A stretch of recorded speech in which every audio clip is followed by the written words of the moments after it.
Mutton shop బ్రదర్కి brains కావాలి అని కాల్ చేసి మరీ అడిగాను. 10:30కి ఇస్తానన్న ఆయన 12కి ఇచ్చారు. అప్పుడు హడావుడిగా కూర వండడం స్టార్ట్ చేశాను. రెగ్యులర్గా వాట్సాప్ స్టేటస్ పెడుతూ ఉంటాను. ఈ మధ్యకాలంలో గుడ్ల సేరు ఫ్రై పెట్టాను.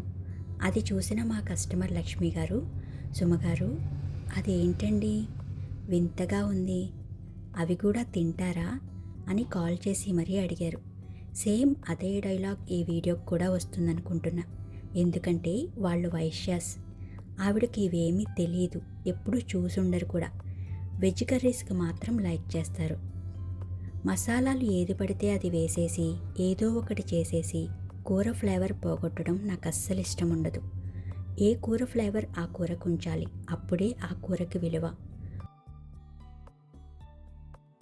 పసుపు, రుచికి సరిపడా ఉప్పు, తగినంత కారం, ముక్క మునిగే వరకు నీరు పోసి జస్ట్ కలపండి చాలు.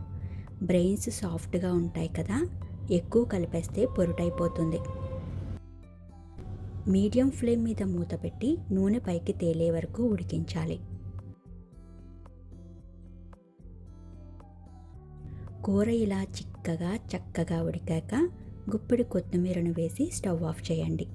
నా దగ్గర కొత్తిమీర లేదని వేయలేదు. కొత్తిమీర ముందే వేస్తే రంగు ఫేడ్ అవుతుంది, రుచి తగ్గిపోతుందని మాత్రం మర్చిపోకండి.